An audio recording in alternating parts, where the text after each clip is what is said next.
Marami ang nakakakilala sa akin. Tinatawag sa iba't ibang bansag at isang bayani na ipinagmamalaki ng aking bansang sinilangan. Ngunit, alam niyo ba ang aking pinagmulan? Ang mga kwento sa likod ng aking pagkatao. Ang mga tao na bumubuo sa aking pagkatao at kung paano ako naging isang bayani.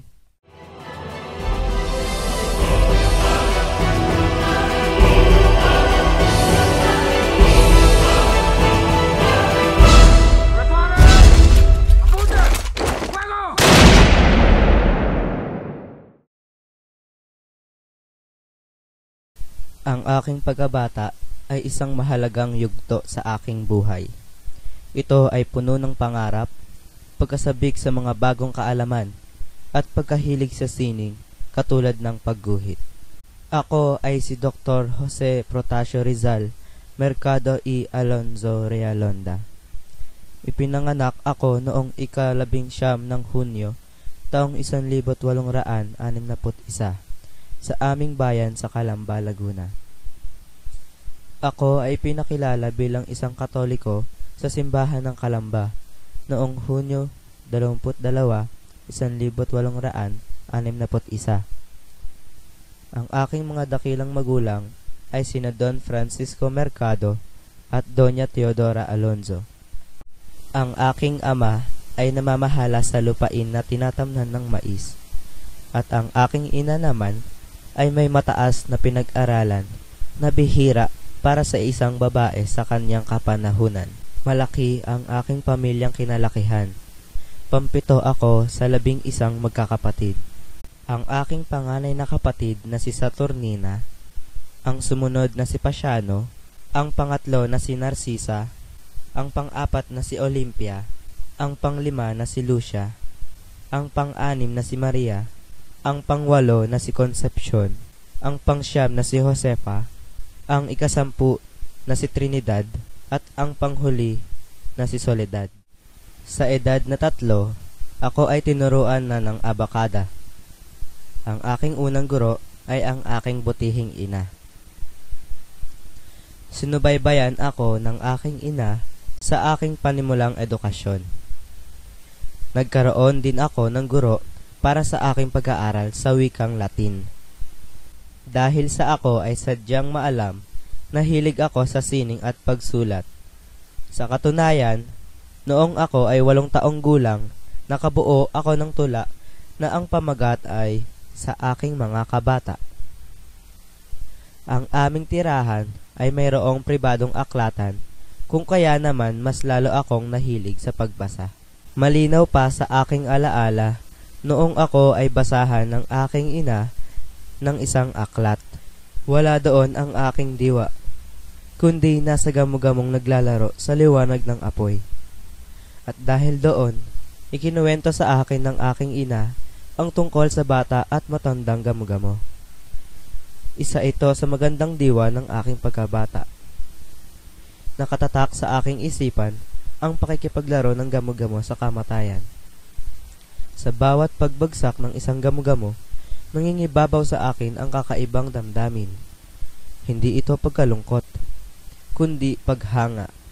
Hinangaan ko ang pagiging martir ng mga ito sa kanilang ilusyon.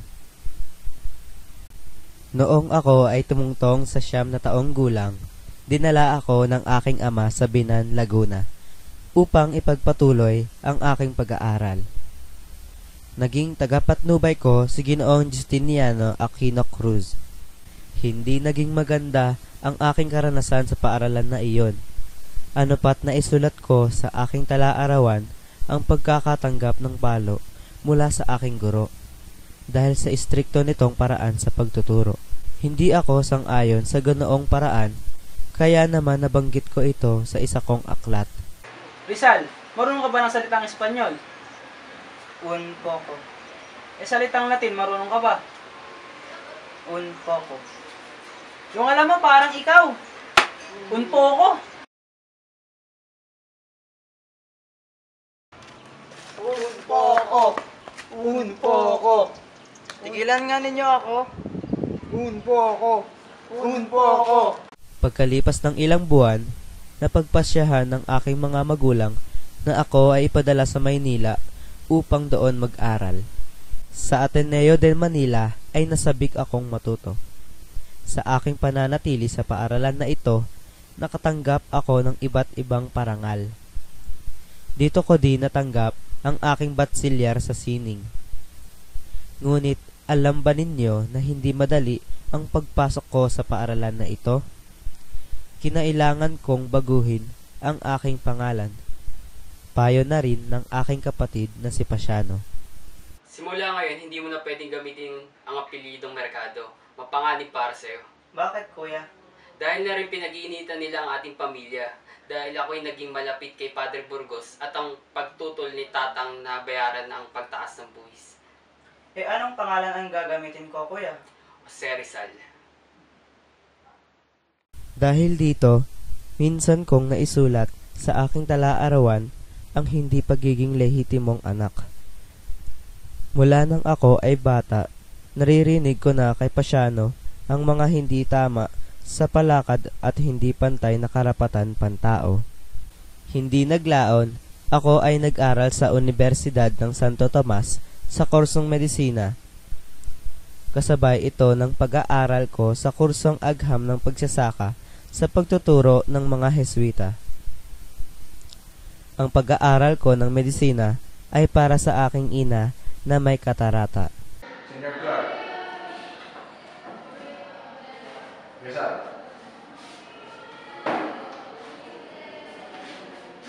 Hemos conquistado a la altura de Delos. Ves, español es más alto que filipino. Profesor, la única ventaja para nosotros de los españoles son su altura aparte. De eso no hay nada más. Sa universidad na ito, nakita ko ang hindi pantay na pakikitungo ng mga Kastila sa mga mag-aaral na Pilipino. Labis ang aking pagkadismaya, kaya naman napagpasyahan ko na mag-aral sa ibang bansa. Dito nagsimula ang aking paglalakbay. Ito ang ating lihim na kasunduan. Pupunta ka sa Europa upang mag-aral ng medisina at gawin ang nararapat para sa ating bayan.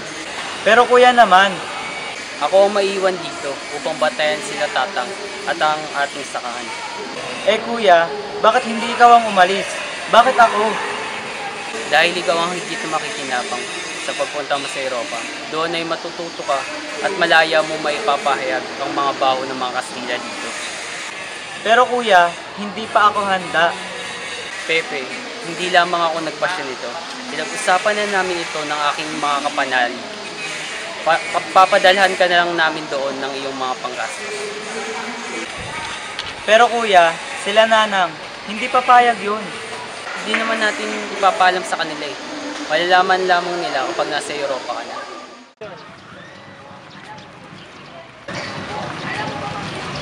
Epe, narito na yung pasaporte. Primera klase yan. Salamat po, Teyong Antonio. Jose Mercado, akala ko po ba hindi ko nagagamitin ang pangalang yan?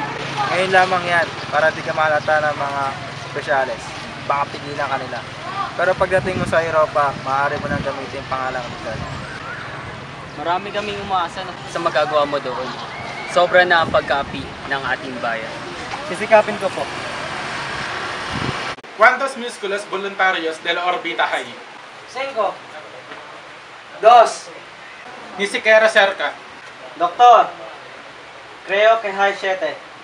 Muy bien. Ahora dime cuál de esos músculos no se puede el movimiento de los párpados. ¿Puedo? Párpados los medios rápidamente.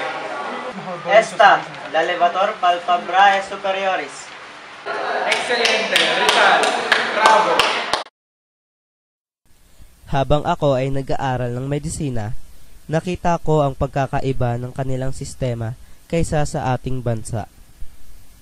Ang mga tao doon ay malayang naipapahayag ang kanilang saloobin tungkol sa pamamalakad ng gobyerno at praile. Hindi sila natatakot sa maaaring mangyari sa kanila. Sila ay puno ng adhikain na ipaglaban ang nararapat at makabubuti. Nais kong matulad ang mga kababayan ko sa mga taong iyon. Walang takot at may pakikibaka. Marami akong kaalaman na napulot sa pagbasa at pagmamasid. Minsan kong nabasa ang aklat na pinamagatang Uncle Tom's Cabin. Ipinapakita nito ang hindi pantay na pagtrato ng puti sa mga itim. Katulad din sa atin, ang mga Kastila at mga Pilipino. Dahil sa aking mga nakita, ninais kong maiparating sa aking mga kababayan ang aking nararamdaman. Kung kaya naman, ako ay bumuo ng isang nobela. Ang nobelang ito ang nagdala sa akin ng katanyagan at pagkabuhay ng mga Pilipino. Pinangalanan ko itong Noli Me Tangere. Isinulat ko ang unang bahagi nito habang ako ay nasa Madrid. Nang ako ay makatapos sa pag-aaral, ako ay pumunta sa Paris, Pransya. At doon, natapos ko ang ikalawang bahagi. Nang ako ay tumungtong sa Alemanya, isang buwan ko tinapos ang huling bahagi ng aking nobela. Nang panahon din na iyon, ako ay kulang sa pinansyal, kung kaya naman, hindi ko ito naipalimbag. Sa isang pagtitipon, nakita ko muli ang isang kamag-aral at magsasalba sa aking nobela. Dr. Roselsa, nagagalak ang aking pagkikita. Gusto ka na? Kaibigan, ako man ay nagagalak din. Mabuti naman ako. Anong iyong sadya sa pagtitipon na ito? Inimbitahan ko si Viola na ako ay samahan sa paglilibot sa Europa. Habang kami ay nagpupunta sa iba't ibang bansa, na ikwento ko sa kanya ang aking nobela. Nasabi ko na ito ay imposibleng maipalimbag pa, kung kaya naman nais kong ito ay sinugin na lamang. Kaibigan, sayang naman ang iyong pagod sa pagbuo ng iyong nobela. Ang mensaheng nilalaman nito para sa ating kababayan ay maganda at nagpapakita ng mga nais na reform. Ngunit ano pa ang silbi nito kung hindi ko naman maipapalimbag? Handa akong pondahan ang iyong nobela. Sa tulong ni Viola, naipalimbag ko ang unang 2,000 kopya ng Noli Me Tangere. Upang pagtanaw na rin ng utang na loob, iniwan ko sa kanya ang orihinal na kopya ng aking nobela.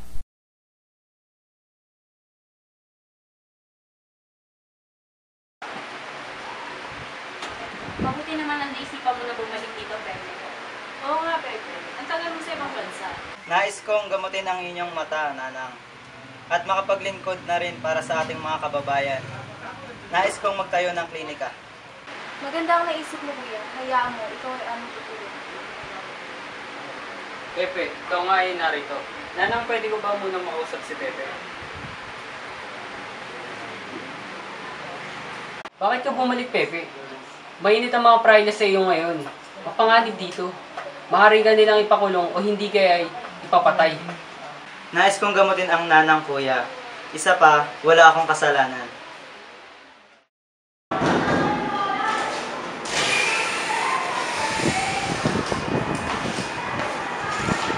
Señor Gobernador Civil. Cliente. Jose po kayo. Tenemos orden de listo. Ba't di mo na ako magsalamat tingin? No tenemos tiempo. Buscar tu casa. Sandali lang po, teniente, ang ibig sabihin nito. Teniente. Arrestar a todos. Anong kasalanan namin? Reunión ilegal y posesión de este libro. Anong masama sa pagtitipon ng magkakaibigan, teniente? Ano naman kung meron ako yan? Ba't hindi mo yan basahin na makita mo yung sarili? Lumikha ng ingay ang ginawa kong nobela. Marami ang napagbintangan at nakulong. Nilipon ng mga praile ang mga kopya ng aking nobela at ito ay sinunog. Ipinatawag ako sa Malacanang upang usisain sa aking nobela. Dr. Sersan, pinatawag kita dahil sa bulong ginulit ng iyong nobela. Maraming nagsasabing ito ay subversibong hindi lamang. Nais mo lang siraan ng simbang ang ito. Senyor, ang nilalaman ng aking libro ay katotohanan. Ninanais ko lang ay ipakita ang aking mga naiisip. Ito ay walang halong subversibong ideya. Ang pag-uusap namin ng Gobernador General ay payapa at may pag-unawa. Nais niyang siya ay bigyan ko din ng libro, ngunit ako man ay walang sariling kopya nito. Dahil sa mga banta sa aking buhay, nagtalaga siya ng mga magbabantay sa akin. Tumagal ako ng ilang buwan sa ating bayan bago napilitan na muling umalis dahil sa mga banta ng mga Dominikano. Pinayuhan ako ni Senyor Terrero na umalis at lumayo sa bansa.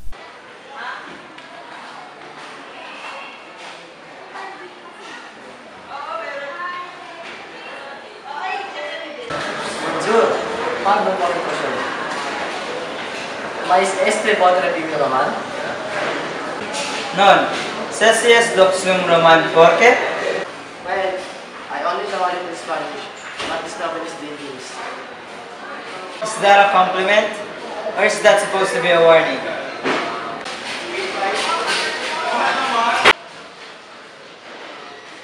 Katulad ng nauna kong nobela, gumawa rin ng ingay at gulo ang El Filibusterismo. Ito ay tinuligsa, nang dahil na rin sa ito ay inaalay ko sa 3 paring martir. Marami akong nakilalang Pilipino na nais ding gumawa ng reforma sa ating bayan. Dito nagsimula ang La Solidaridad, isang samahan na nagnanais iparating ang mga nangyayari sa ating aping bayan. Mukhang init na naman ang ulo ng mga Friday kapag nabasa nila ang nakasulat dito.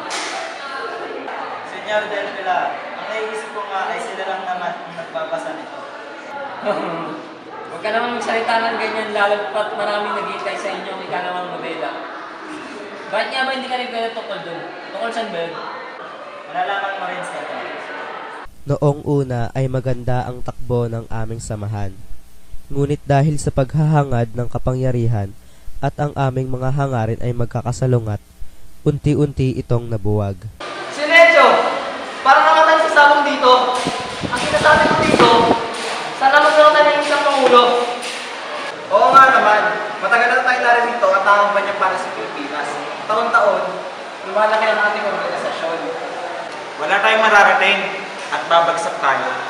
Sandali, bago tayo magana ng Pangulo, dapat alamin muna natin ang kanyang obligasyon at limitasyon. Naisip ko ang kahalagahan ng nasolidaridad sa ating bayan. Ito ay nagpapahayag natin ang ating mga salubin. Kung kaya naman, ang nais kong maihalal na Pangulo ay siyang magkakaroon ng huling pasya sa mga artikulong lalabas para sa ating pahayagan. Sa gayon, makasisiguro tayo sa kaisahan ng ayos.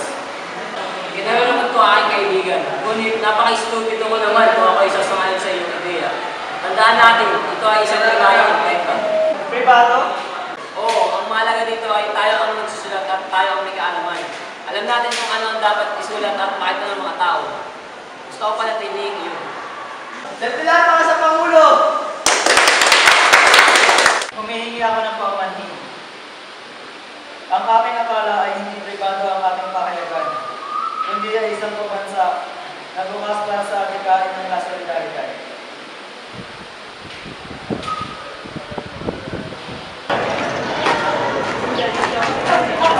Pepe! Sandali lamang kaibigan. Magpasensya ka muna si Marcelo. Alam mo naman yun, agad yung mag-init ang tenga. Pero sigurado ako, ikaw ang may tatalagang Pangulo. Salamat na lamang, Ponce. Ngunit ang pamumuno sa isang samahan na walang pagkakaisa ay walang saysay. Ngunit, maraming umaasa sa'yo. Yun ang aking pagkakamali. Masyado silang umasa. Ngayon, matuto silang tumayo sa sarili nilang mga paa. Pero Pepe, saan ka pupunta? Babalik ako sa Pilipinas. Marami kang makakaaway doon, Pepe! Bumalik ako sa Pilipinas na ang nasa isip ay naroon ang labanan at wala sa ibang bansa. Kung kaya naman, ninais kong bumuo muli ng isang samahan na tatawaging La Liga Filipina. Ako ay bumalik dito sa Pilipinas, mga kaibigan. Dahil nandito ang labanan at wala sa ibang bansa. Inilalapit ko sa inyo ang pagbuo ng La Liga Filipina. Ito ay samahang makatutulong sa tuluyan nating pagdaya. samahang ito, hindi lamang tayo mga kasapi, kundi magkakapatid na magtutulungan sa anumang hirap at hindi pantay na katarungan. At higit na sa lahat, nais natin kasiglahin ang edukasyon at komersyo ng ating bayan. Kailangan yan. Ito ang una at pinakamainam na daan sa pagkamit ng kalayaan. Tama. Gawing matatag ang pundasyon ng tao, ng kanyang pamilya. At kapag matatag na tayong lahat, matatag din natin na ipaglalaban ang ating kalayaan.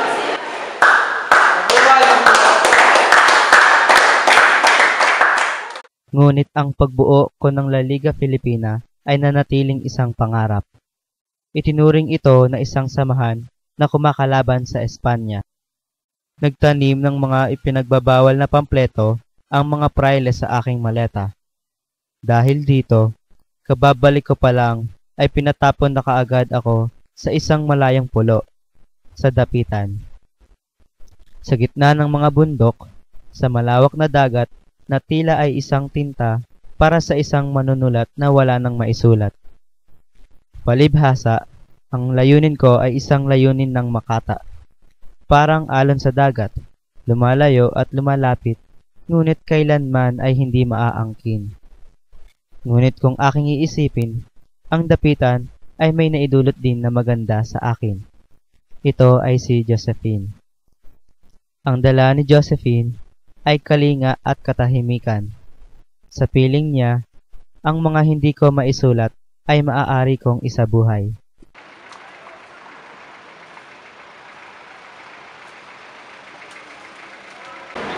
Josephine, put that here. Hey, Josephine, put that here. Let's go to bed. Nagtayo ako ng klinika sa dapitan. Marami akong nagamot, kabilang na ang aking ina. Naging matiwasay ang pananatili ko sa dapitan. Ngunit, ito ay tinapos din ng mga Kastila. Dumating sa aking tahanan ang mensaheng ako ay ipadadala sa Cuba upang maging doktor. Ako ay natuwa sa isipan na ako ay makakalaya. Ngunit, ito pala ay isang bitag.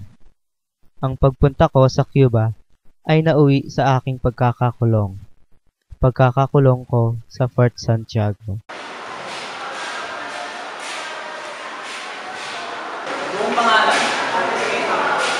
Jose Rizal Mercado y Alonso. Edad, 35. Profesyon, mediko. Kilala mo ba si Bonifacio? Hindi ko alam kung kilala ko siya, Colonel. Hindi mo ba siya nakilala sa isang pagpipito sa bahay na San Mateo? Hindi na iyon isang sikretong pagpipito, Colonel. Kung iyon ay isang sikreto, paano ninyo ito nalaman? Walang sino man ang mapagdinig sa aking mga Kastila. Pagkatapos akong usisain, ay agad akong ikinulong. Binigyan nila ako ng mga taong pagpipilian upang aking maging abogado. Pinili ko ang kapatid ng aking dating tagabantay. Luis Magdalene Andrade ang iyong abogado. Mucho gusto, Jose Rizal. Tingnan mo, ako tayo. Salamat. Inuunahan na kita, kakampi pa lamang ang nalalaman ko sa bukas.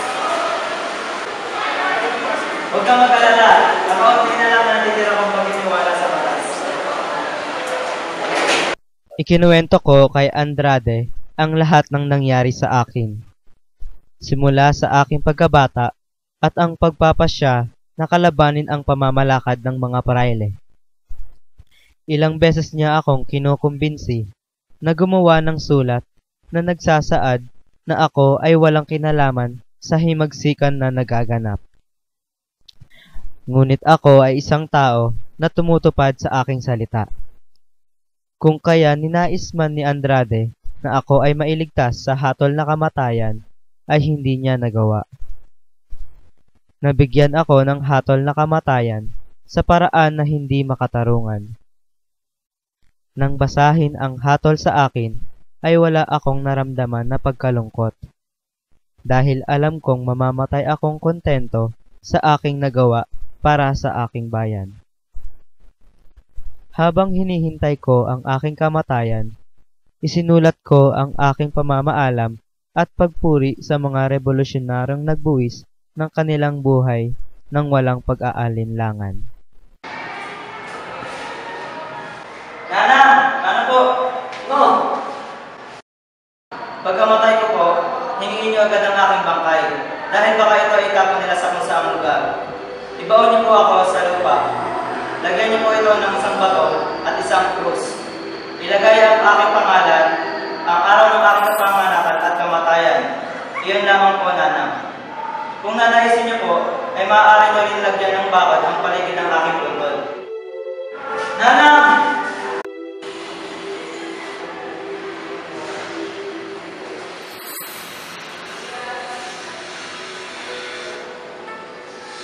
Ibinigay ito sa akin ng mga taberna.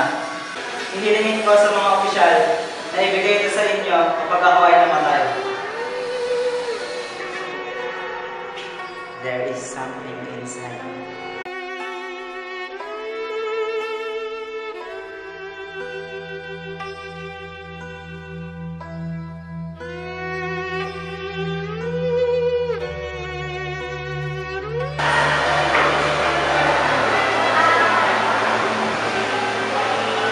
Handa na ako. Ikaw, huwag kang matakot. Para sa'yo, para hindi mo ako makalimutan. Salamat. Ibigay mo na lang sa pamilya mo. Sobra-sobra na ang alaala nila ng mga malasang.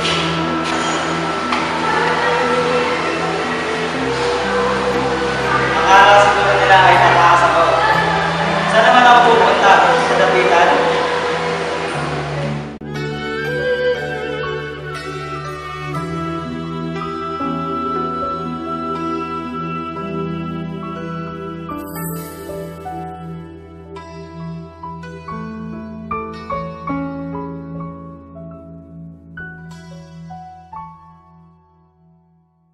Un último favor, dispare de la frente. Imposible! Por favor, sobra la cabeza.